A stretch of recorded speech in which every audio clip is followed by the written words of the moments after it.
And we see President Donald Trump and First Lady Melania processing in, President Macron of France behind them as well.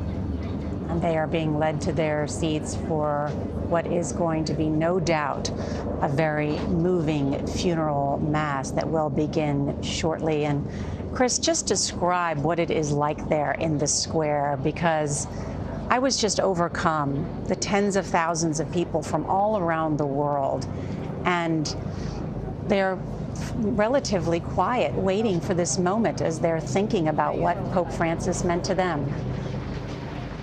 Loud applause for President Zelenskyy of Ukraine. Wow. The crowd is erupting for Zelenskyy as they see him, because the crowd has these large television monitors. And as soon as the shot of Zelenskyy was shown, there was this huge applause. And hold on, Chris, because I just want to ask, the Rogito last night that was buried with Pope Francis talks about his accomplishments, and he, in that, talks about war around the world and Ukraine, right, John Allen? Yeah, absolutely. So the Rogito is the scroll that summarizes the accomplishments of the Pope's life that is placed into the coffin, along with coins that were minted during his papacy. And it does very much emphasize his effort to try to end war.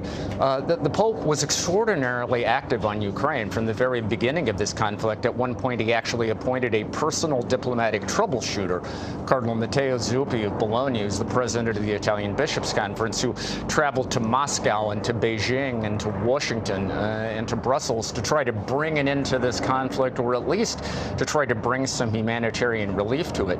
Now, as with so many things during the Francis papacy, his engagement was not entirely uncontroversial. There were some who felt that he wasn't as foursquare on the side of the Ukrainians as he should have been. He was very much trying to keep lines of communication with Russia open as well.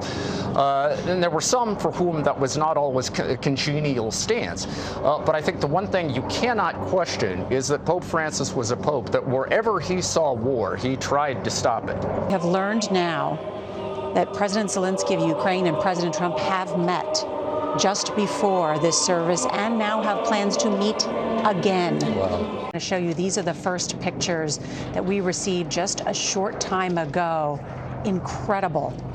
Incredible to see these two leaders face to face, trying to talk about an end to the war in Ukraine. Remember, the last meeting between the two of them was disastrous inside the Oval Office that devolved into a shouting match.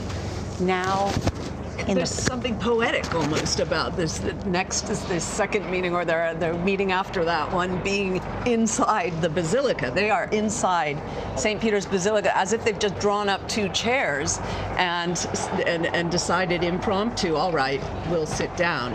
In this picture, too, you see French President Macron and Keir Starmer, the British Prime Minister there, as well, trying to bring them together. What's not clear is what progress they have made, if any. We are told there is possibly I haven't seen the very latest, but a second meeting happening after this funeral mass where details could come about. And John Allen, you know, the last time we saw a papal funeral was 20 years ago, and there was a diplomatic breakthrough then.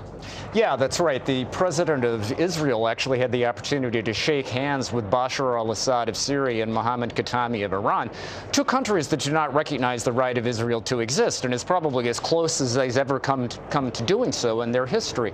It was a kind of handshake diplomacy at the Pope's funeral. And again, it is a reminder that the Pope has this unique power to convene, and we're seeing that again here today. Both in life and in death, absolutely no one on the planet says no to an invitation from the Pope. And in that sense, if there is some sort of opportunity for Trump and Zelenskyy to make progress towards peace in Ukraine, it would be such a fitting final tribute to Francis's legacy as a sort of peace pope. And also, Francis was really about process. He was about small steps. You don't have to arrive at any final thing for him. It was about these encounters, you know, the famous dialogue.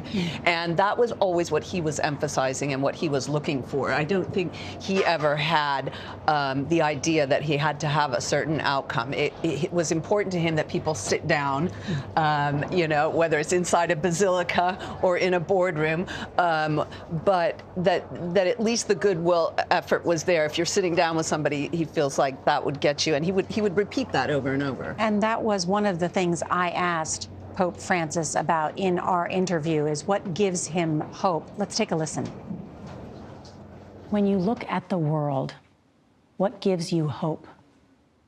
Todo. Everything. Uno ve tragedias, You see tragedies, pero ve but you also see so many beautiful tantas things. cosas lindas.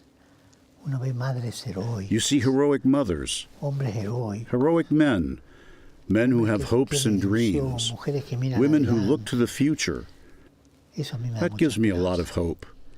La gente quiere vivir. People want to live. La gente People va forge adelante. ahead. And people are Gente fundamentally es good. fundamentalmente buena. We are all fundamentally good. Somos fundamentalmente Sometimes buenos. we are a little Somos mischievous, un poco pícaros, sinners, pecadores, but the heart el is good. corazón es bueno.